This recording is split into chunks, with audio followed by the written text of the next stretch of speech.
Hello, everybody, and welcome to Bill and Frank Eat Pop Culture. I am Frank, and with me, as always, is Bill. How you doing, Bill? I'm feeling good. We got us a little Wednesday Night Dynamite tonight. Dude, I'm so excited. I'm so excited. I got real sleepy after lunch today at work. I took a 45-minute nap on the toilet. Oh, that's the best kind of nap. Although, man, your legs must have been numb. Yeah, so my legs fell asleep, and I stood up to pull my pants up. Because even though I'm not I still pull my pants down. Of course, even though I wasn't there to go to the bathroom. I do the same thing. Okay, trying to kayfabe, and I stood up to pull them up, and I almost fell over in the stall. So I had to sit back down and smack my legs and stuff, like Seth Rollins smack the knee. Well, I am excited also, and honestly, it's the excitement for this AEW Dynamite premiere tonight that's keeping me going. I had a daughter home sick from school yesterday, which means I didn't go to work. So we watched approximately 20 episodes of Fuller House. So, I mean, I'm exhausted. Is that all 4 seasons? What is that? Well, she loves it. She was in the middle of season 2, and we watched from the middle of season 2 all the way through the end of the 4th season. It's pretty embarrassing, but by the end of the 4th season, I was fairly emotionally invested. Yeah, this is a Fuller House household here as well. Not me, but Isabel and Mary. Yeah. So so they watch it as soon as it comes out. They're done in 2 nights. If they're wondering, the 5th and final, the farewell season, premieres on Netflix this December. 18 episodes, a supersized Fuller House. Bill, why are we talking about all this touchy-feely chick shit? We got Wednesday Night Dynamite tonight. We got a stacked NXT card. Have mercy. Have mercy. That was Uncle Jesse. So we're gonna cut to one of our little music. What do you call those, Bill? Musical interlude? Yeah, we're gonna cut to one of our little musical interludes between segments. We're gonna, through the magic of podcasting, we're gonna go watch Wednesday Night Dynamite, and then on the other side, we're gonna be back with our reactions after the show. I am super excited. Bill, I know you are too. I am. Yeah, so we'll be back in, it'll be 10 seconds for you guys. It'll be 2.5 hours for us. So talk to you in a little bit, everybody. Dynamite!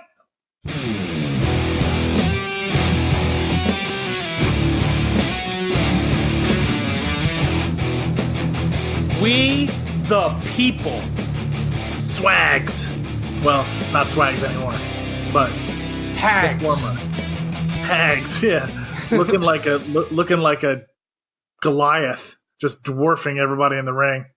Yeah, we still call him Big Liam. You briefly mentioned last week that there was rumblings that the former Jack Swagger, the current Jake Hager, might show up here, and it didn't really do anything as far as moving the needle for you. You still feel the same way? Yeah, I mean, I being a super wrestling mark. It's cool to see him, right?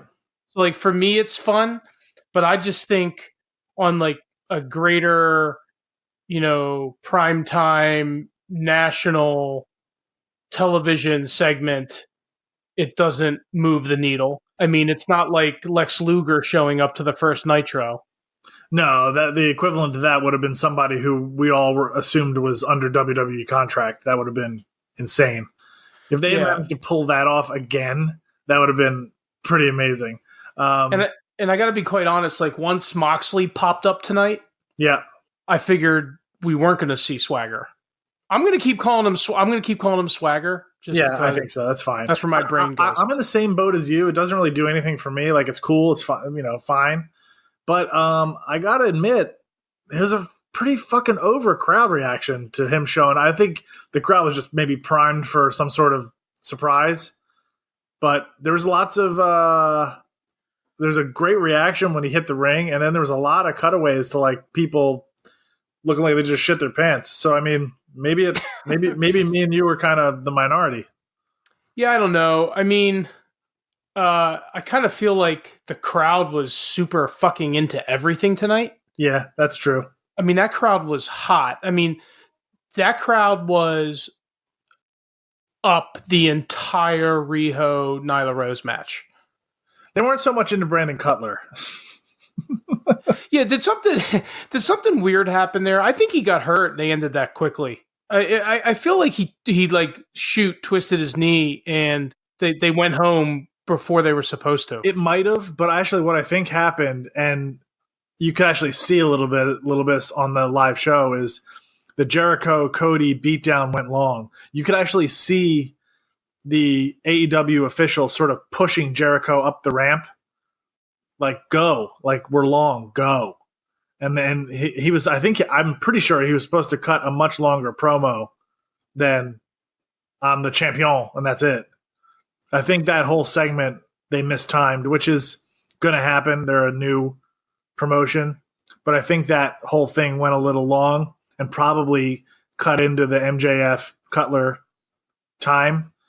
So I don't know if that was a worked injury or not. So I feel like, speaking of mistimed things, Yeah. I feel like there was a lot of commercials. Well, it's TNT now, man. They got to make those network dollars. And I feel like they were really weirdly placed commercials. Like, it was like, hey, it's our champion for the first time on TNT. We're going to go to a commercial. Like, he came in, he did one code breaker, and they went to commercial. Yeah. And they went to picture-in-picture, but still, it's like... Yeah, it was a little weird. I don't know. It was a little weird, but, I mean, I actually thought the breaks were pretty well placed throughout the show. Like, it didn't seem like there were the mega short segments that always happen on Raw. Like, so I liked that. They were a little more evenly spaced out, I felt like. So Raw always has, like, the super long opening segment and then, like, the 1 minute second segment. I feel like that didn't happen. Actually, overall, I feel like production-wise, there was relatively... They seemed like they got their ducks in a row. There certainly wasn't as many screw-ups as, like, when All In happened. There was really good camera work, really good cutaways to the crowd.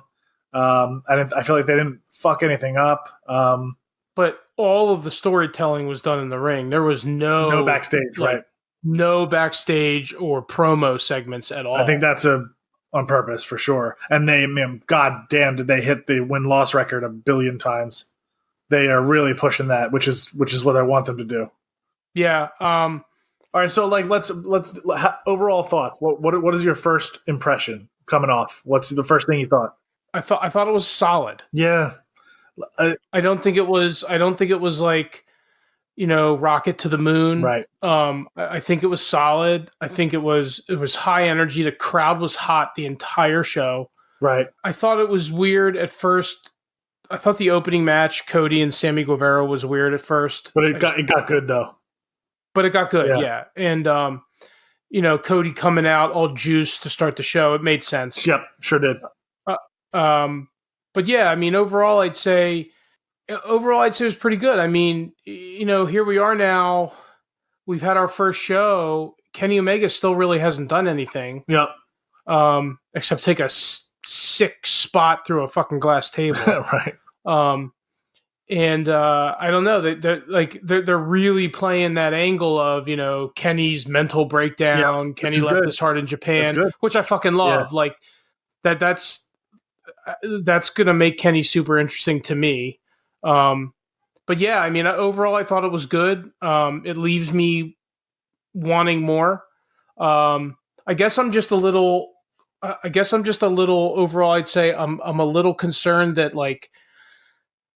In order to get like all the story and deep character development, I'm gonna have to watch like BTE and all that stuff online. Which, like, I really, now that they're on TNT and I'm giving them 2 hours a week, I don't really want to have to go to YouTube and watch BTE. Yeah, I think they'll get better at it. I mean, this is the first one. Like, to me, yeah, it was the wrestling equivalent of like this show. To me, it was like the wrestling equivalent. It was like it was a good hand, it was like technically sound, but hard not to be like, it was hard for me not to be a little underwhelmed. Yeah, no, totally. Like I said, I mean, just because to me, it's like when Star Wars Episode 1 came out. Like for certain things, there's just so much buildup that there's not a real possible way to live up to it. All In being sort of the exception, which there was like a ton of buildup, and then it was like the best pay-per-view ever. But this was I don't know, it was good, but like you said, it wasn't earth-shattering. There wasn't a whole shit ton of storyline progression. I think it was really just getting people used to what the product was going to look like and all that stuff.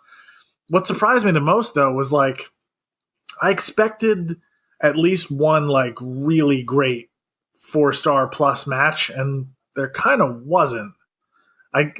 No, there definitely wasn't. Yeah, the women's match was like really long, but I thought like even though the crowd was hot the whole time, it really didn't get good till the last like 5 minutes. I thought Pac and Hangman was actually a little bit I expected more out of them. Oh, really? I thought that match was the best on the show. I like Cody and Sammy the best, to be honest.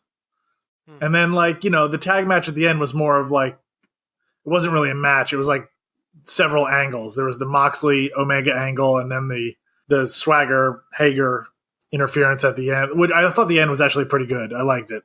No, the end was super fun. I mean, are we supposed to? I guess. I mean, is like Jericho putting like a stable together? Yeah, it seems like it's an Elite versus Jericho's. It's Jericho, LAX, and Swagger, and Sammy Guevara, I guess, because he used Guevara twice in this show to, early in the show to distract Cody when he came out, and then at the end. So I guess he's part of it too. I mean, it was hard for me to not to notice, like, there was a lot of AEW people that I really liked that weren't on the show. Luchasaurus wasn't on the show. Jungle Boy wasn't on the show. The SCU was only on very briefly, and I thought that was like the weakest pull apart of all time. Do you remember the toy store KB? Yeah, of course. KB Toys.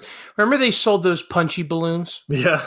Do you remember what they looked like if they were deflated? Yeah. That's what I kind of feel like Kevin Smith looks like now. Yeah, well, I mean, he's a deflated KB punchy balloon. But, I give him a lot of credit. Like, he was a second from dying and really took his health into his hand. Like, he doesn't eat anything except salad. Yeah, well, he sucked tonight.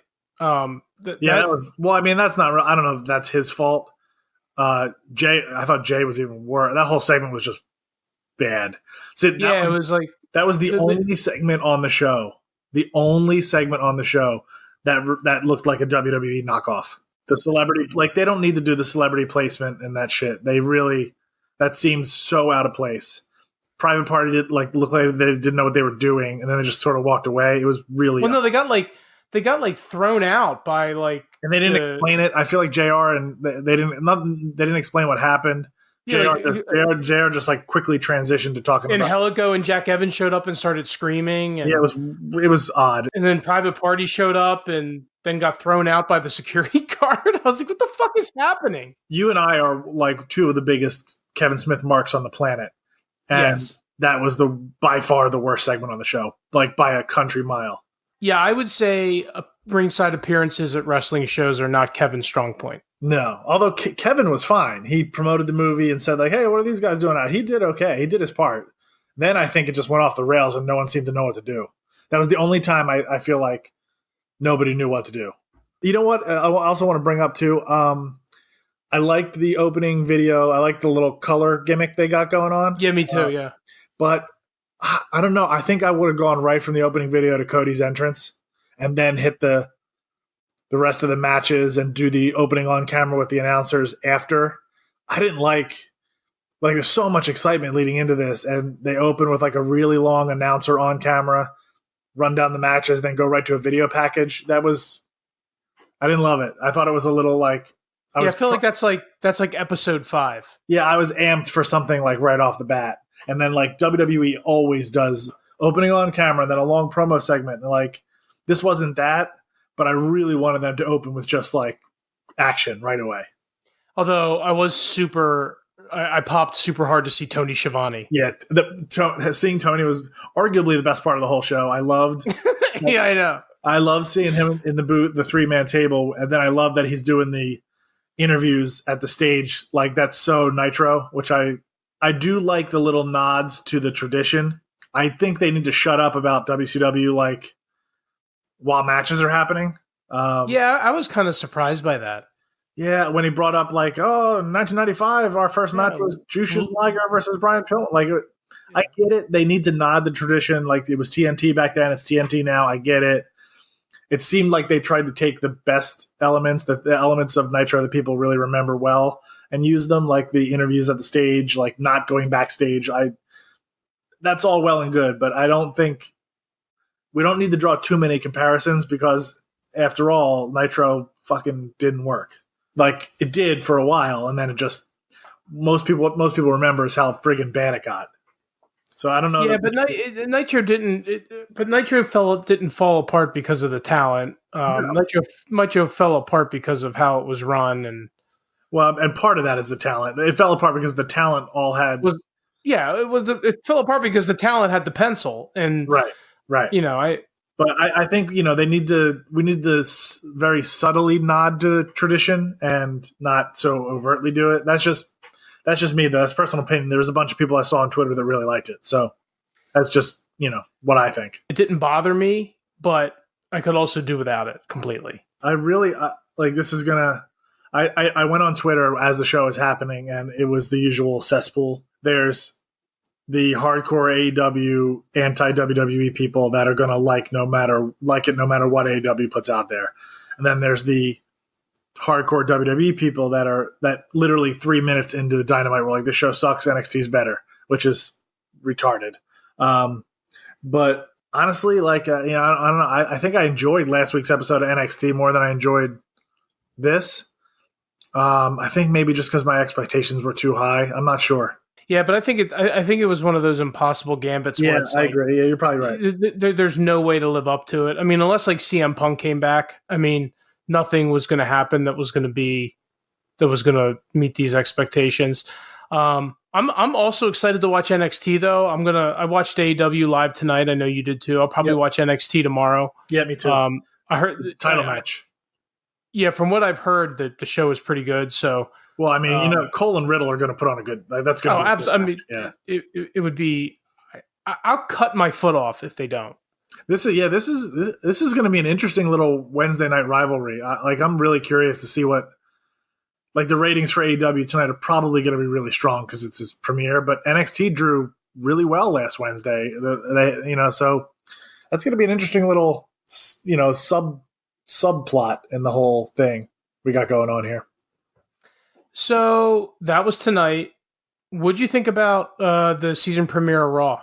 Yeah, I actually thought, I really liked the season premiere of Raw. It seemed like I liked the facelift the show got, the new graphics. WWE has brought back Pyro, which is, I think, such an understated good thing.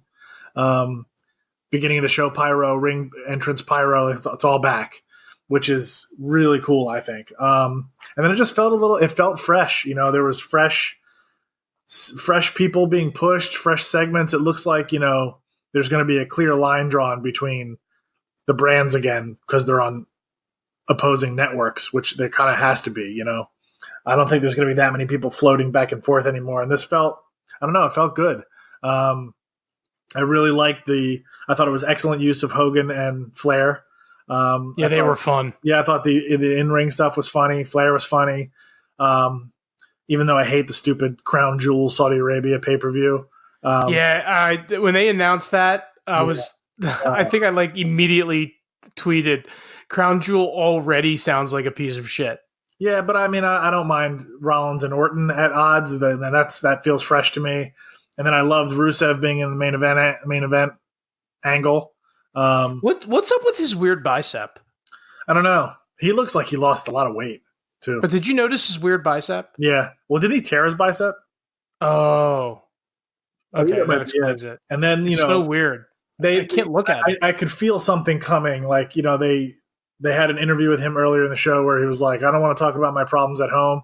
So you knew something was coming with Lana. I didn't expect her to be making out with Lashley. I would have preferred, I know you didn't like the angle. I like those goofy romantic angles. I don't like the angle because we've already got another one going on the show at the same time. We've already got like the Who's Maria Canalis's Yeah, but that's, I mean, baby daddy, and now we've got another cuckold angle. It just seems like it's like, oh fuck, well, we don't know what to do with Rusev or Lashley, so let's put them in a he's sleeping with my wife angle. I don't know. These are the kind of things you get with Heyman, which I like. We talked earlier, like I wish it was somebody besides Lashley because I think he's a dial tone. Please hang up and try your call again. I don't know if this kind of thing gets. I think Rusev is like criminally underused in the last like 3 years. If this gets him back into like at least a sort of high profile angle, I'm all for it. I wish it wasn't Lashley because I think he sucks. But I don't mind the angle. You know, going back to Trish turning on Jericho at WrestleMania and making out with Christian, like I like these kind of angles. So it felt, the biggest thing to me is that it felt different. I also really liked the Lesnar beatdown of Mysterio and Dominic. Oh my god, dude. That was so intense. Yeah, it was really good. Dominic can bump, dude. And yeah, he's like trained with Storm. When he did he? Yeah.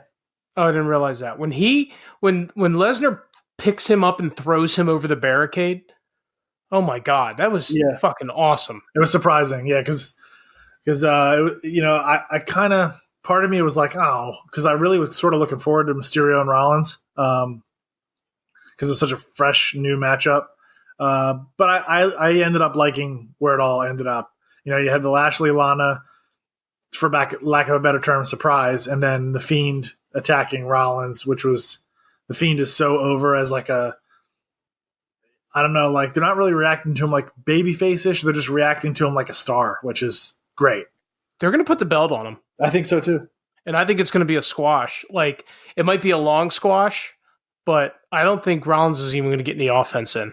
I think it's going to be, that's my prediction. I think it's just going to be a massacre. Yeah.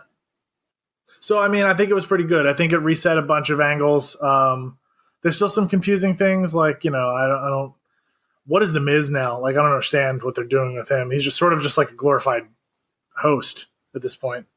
But it seems like, you know, they reset a bunch of things. Like, they're going to be new storylines from this point forward. It seems like the AJ Styles, Cedric Alexander thing is over. So I'm curious to see who he goes with, feuds with next. I liked it. I mean, it wasn't amazing, but I liked it. Would they put Ricochet against Cesaro? Yeah, for like 2 minutes. That'll be a 5-star match if they get 15. I was going to say, like, let those guys breathe a little bit, and you got gold. Great. But overall, I thought it was really good. And then, you know, I'm really geeked out to watch SmackDown on Friday. Yeah. So what do we have to look forward to for Friday? Well, so the big match obviously is Kingston versus Lesnar for the title, and like we talked about for months and months and months, I've predicted Lesnar's going to either have won the title going into SmackDown or win it on the show. Now I'm starting to kind of, I don't know. Now I'm starting to feel a little like maybe he won't. You think Kofi retains? Well, I mean, Kofi has come out really strong and called Lesnar an asshole on Twitter, which is really cool. And then now there are these rumblings. Have you heard that WWE has met with and or signed Cain Velasquez? I don't know who that is. Cain Velasquez is a former heavyweight UFC champion. He's a big, huge motherfucker. He was in the same weight class Lesnar was in the UFC. And now there's sort of rumors that one of the big things on Friday, maybe he might show up and cost Lesnar the match against Kingston, which would be pretty cool, I think. Yeah, I'll read up on him and watch some videos so I know what the fuck I'm seeing if it happens. I mean, he's a big hoss, man. This guy's he and Lesnar had like real life heat, I think, at one point. So that could be pretty cool. There's enough intrigue now where I still think Lesnar wins the belt. That's if I had gun to my head, that's what I'm going to say. But there's enough intrigue now that I'm really looking forward to watching it. And then I'm just kind of looking forward to seeing like what the show is like. There's going to be a facelift. It's going to be new graphics, and they're going to jumpstart a bunch of new angles because This is the most households that WWE programming has been in since like Saturday night's main event on NBC. Literally. Do you think it's weird that that's the case and they're not going to have Seth Rollins on that show? Not really. I mean, because I think, they don't really, I don't think anybody really knows yet who the face of the company is. Like, who's the guy after Cena? And, maybe it's Rollins, but, Reigns is on SmackDown. And I think he's going to be the guy they build around. Reigns and Daniel Bryan. And then, if Lesnar wins the title, I don't know, Brock will be front and center. This first show, though, is going to be like a clusterfuck because now The Rock is going to be there, which is awesome. John Cena is going to be there. Like, there's a lot of... They should just have The Rock come out and just jerk off in the ring. That would be interesting. I mean, it's Fox. Yeah. I'm curious. I mean, it'd be cool if they involve him in something rather than just come out and cut a promo, but he'll probably just come out and cut a promo. But there's a lot of one-off goofy stuff that's going to happen on this show, celebrity stuff and blah, blah, blah. It'll be a lot of hoopla, and I don't think there'll be all that much hardcore wrestling. I think the only real... isn't there a women's match? It's Charlotte and somebody? Charlotte and Bayley? Charlotte and somebody. But I think it'll be a lot of just hey, we're here, we're on Fox, yay, and the title match, and that'll be pretty much the show. But I'm looking forward to it. I mean, it feels like a big event. And then we got Hell in the Cell on Sunday. Is that this Sunday? Yeah. Holy shit. Yeah. A lot of wrestling. Yeah, fuck, man. Dynamite, NXT, SmackDown, Hell in a Cell, and then Raw again. Jesus Christ. It's going to be hard to keep up with. I know. It's plus I'm digging Prodigal Son and Stumptown. Yeah. And I just don't have time to watch it all. Yeah, I'm just going to have to, slack off at work probably. Whack off at work? What's that? Slack off. Slack off. Oh, because I was going to say, how's that going to help you? Besides coming. Oh. Is it weird to you? Is it weird that as of right now, I mean, I'm looking on the Google machine and there's only 3 matches advertised for Hell in a Cell. Is that true? Weird? Yeah. There's Rollins and The Fiend, Daniel Bryan and Roman Reigns versus Rowan and Harper, and Becky and Sasha, and that's it. Strange. What if it's just 3 matches and they're all an hour? Dude, that'd be sweet. That'd be crazy. Although I don't think Eric Rowan can go an hour. Probably not. I don't think he's got those kinds of lungs. So, yes, it was a big night in wrestling. If you listen to Cody Rhodes, the biggest night in the history of professional wrestling, not sure if it qualifies as that. But other news is taking place on the earth. So Frank and I have every week given you an update on the Marvel Sony divorce, but not. I mean, last week we compared it to my marriage and said there will be no reconciliation. And it looks like we were wrong because there has been a reconciliation. I mean, I waited till this was on 5 different websites before I believed it. But lo and behold, Sony and Marvel have come to an agreement. Did not require Apple stepping in. It did not end up with Marvel just buying Spider-Man outright for $10 billion. It really just ended up sort of being the same deal as they had before. I think Disney's getting a little more money. Definitely not 50-50. But Marvel and Sony have reached an agreement that there will be another solo Spider-Man movie in the Marvel Cinematic Universe. It comes out July 16th, 2021. Also, Spider-Man is contractually obligated to appear in at least one future MCU movie. Speculation already running rampant as to when and what that could be. A lot of people think they should save him for whatever the next team-up movie is. I think that they'll probably... That's to me, it feels like a long way off, so I don't know if that's going to be the case. Wouldn't it be fucked up if the one movie they had him contracted for and they killed him? Sony be like, that could be what happens. Didn't see that coming. There's already a lot of stories out there. nobody knows for sure except Kevin Feige. But Or they turn him into, I know what they do. They take Peter Parker and the character of Spider-Man and they make him just a rampant pedophile. And then they give him back to Sony and they go, here. I mean, but the stories are out there that Feige is asked for the third movie so he could sort of gracefully have Spider-Man exit instead of just abruptly have a big plot hole. So that makes sense to me. It also makes sense to me that like this movie doesn't come out till 2021. There's plenty of time for them to reach more of an agreement. I don't know. I really think both sides would be stupid to not. It's so profitable. And Feige even came out and said his direct quote was Spider-Man is the only character that can swing back and forth between cinematic universes. So the option is out there for him to exist in both, which is kind of cool. Honestly, I think what this ultimately is this is just a way to kick the can down the road. Yeah. And like you said, now, like, so they've kicked this can down the road. Now it opens up the possibility for there to be even more cooperation in the future. Right. I think it makes sense. It's the best possible outcome for everybody, the fans, Marvel, and Sony. My biggest concern was the plot holes because they went so in on Spider-Man the last 2 years. So this makes me really excited because now we'll get some closure. Right. And I just really want to see. I really want to see Spider-Man and like Deadpool together. Yeah. Well, and just most importantly to me, even if we never get those kind of team ups that we love, that we want, what's great to me is that if he has to exit the MCU, at least now they can find an organic, well-written way to do it rather than just scrambling to fill a plot hole. Okay, so what else? So along with that Spider-Man news, now that Spidey is confirmed to be staying put, at least for the time being, right.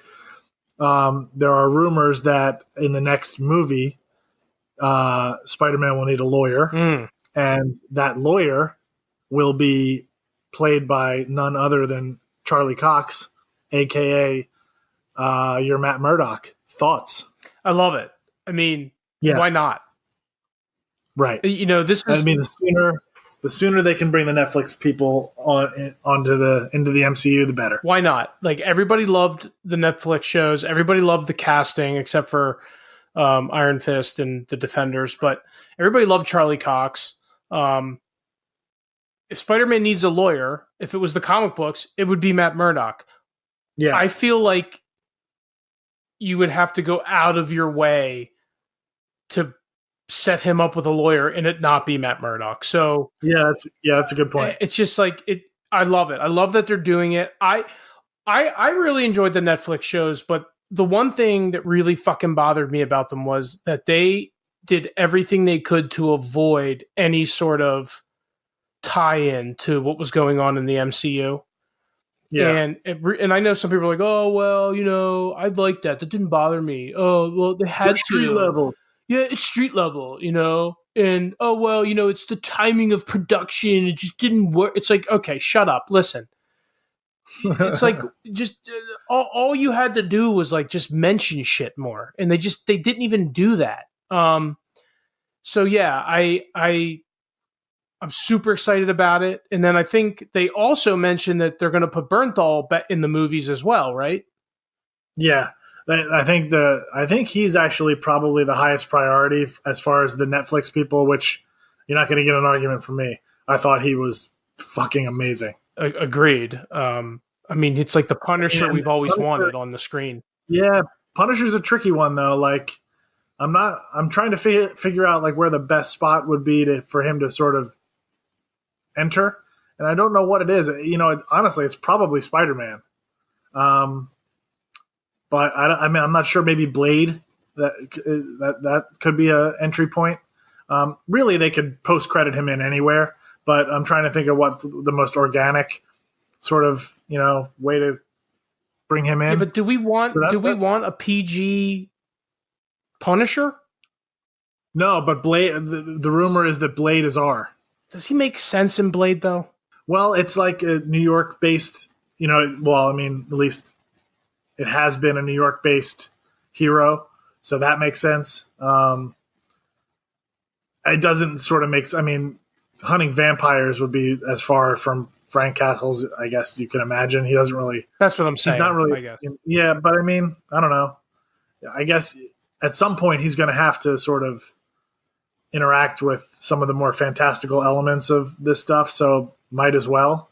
And plus, if it's a post-credit stinger, it doesn't necessarily have to do with the whole overall plot line. It can be something totally out of left field. So I mean.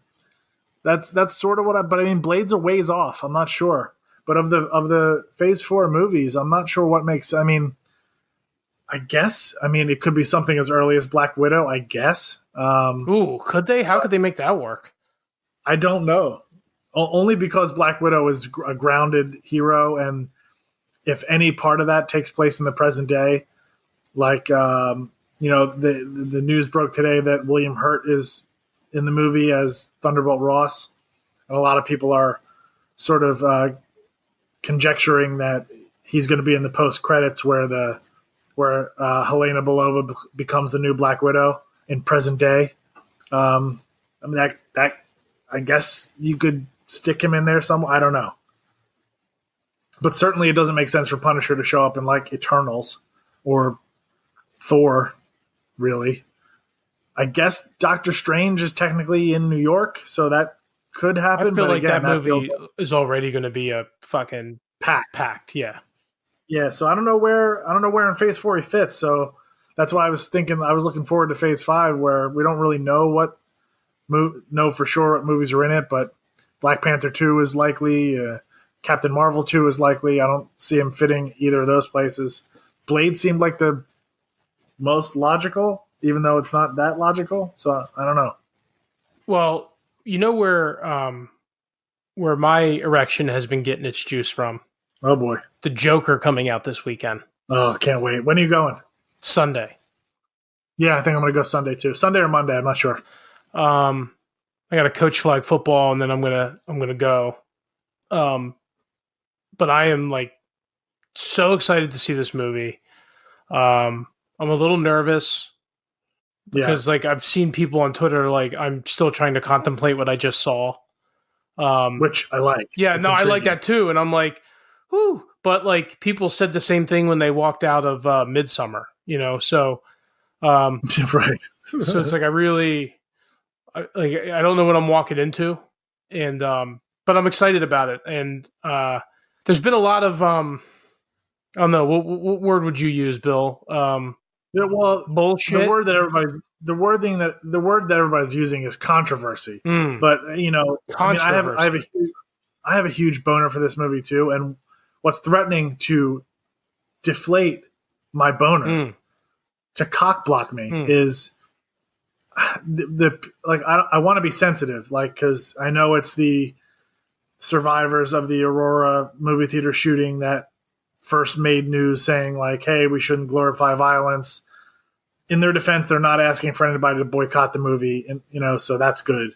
But I don't know, this whole Joker, this is bad. We shouldn't go see movies that paint alienation as a cool thing. Right? I don't think that's what this movie's doing.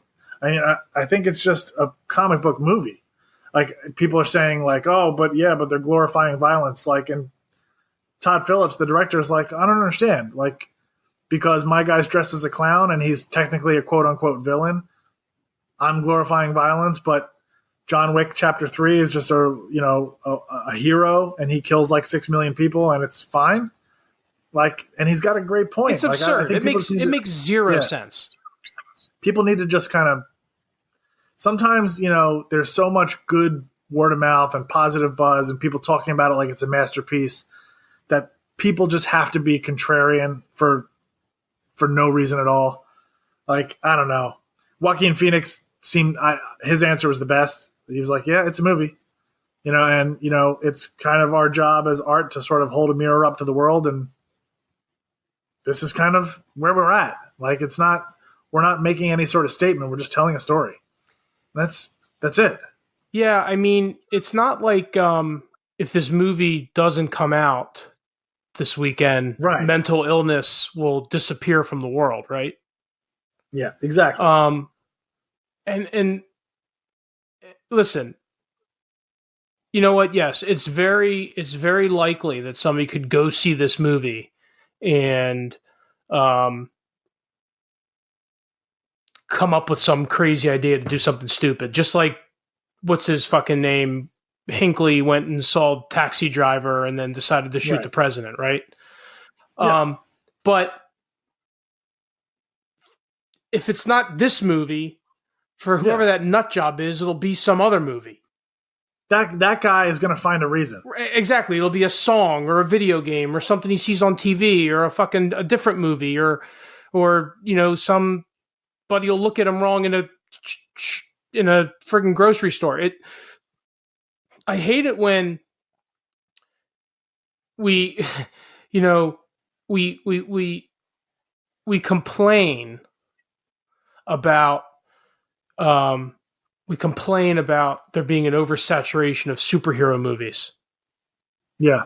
And it killing the true art of filmmaking and the importance of the director and the draw of the actor, and now it's all about spectacle. And then a movie comes out that has all of those things. Has the comic book world, the superhero, supervillain, but also has a foot firmly placed in reality that does hold a mirror up to society. And in doing that, now we're going to shit on it. Yeah, and we're gonna protest it, and we're gonna blame it for all of society's ills. There's movies that come out that are uber violent every fucking week, and we never hear a word. The John Wick comparison, I love John Wick. Like, I did a review of John Wick on this podcast. It was an awesome, super fun movie. But guaranteed, Keanu Reeves kills 1 million more people than Joker will in this movie. Like, it's people read into things what they want to read into it. I mean, like, I'm sure there's an argument that'll say, well, it's because it's the Joker that that kids or people who usually wouldn't go see a movie with this kind of content will go see this movie, and they'll see something that they usually wouldn't see, and blah blah blah blah blah. It's like, well, to me, that's what the R rating tells you. And you also have fucking parents that are in charge of parenting their children. And then you have grown adults that should be able to discern the difference from reality and a fucking movie.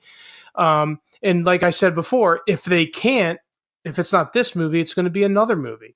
So why can't we just be thankful that the guy regarded by most as one of the 2 or 3 best working actors on the planet has completely immersed himself? Like, that guy does nothing halfway.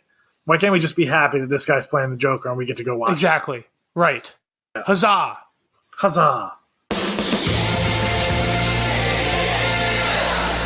All right, Bill. Been quite a week. Going to continue to be a week. Going to be quite a weekend. Sure is. Wrestling. So much wrestling. So much Joker. Love that Joker. So much Joker. I think I'm going to listen to the Prince song on the way to work tomorrow from the 1989 Batman. Yeah. Was it called Bat Dance? What was it called? Bat Dance. Yeah. I'm going to listen to. I might listen to it nonstop from now until Sunday. I can't wait to. I mean, I cannot wait to see this movie. Yeah. So. Fun week, cool week for wrestling marks. Going to be a fun weekend for, comic book and just movie lovers, I think. I think this is a great movie that, cinema lovers and, comic book lovers can all go see together and agree that it's going to be a decent movie. Yes, absolutely. So I'm excited about that. We got the Birds on Sunday. Birds. And and that's pretty much it. So I'm gonna wrap this one up, Bill. It's late. I'm tie Yep. me knee piece. Tie knee piece. And I want to say thank you everybody for listening. Hope you enjoyed AEW. Hit us up on Twitter. Let us know what you thought about AEW. If you go see the Joker this weekend, hit us up on Twitter. Let us know what you thought about the Joker at BF Eat Pop Culture. And that's all I got. Bill, you got anything else? I got nothing else. Nothing? Nothing. I have exhausted my verbal diarrhea for tonight. Okay, well, have a good night, everybody. See you next week. Be well.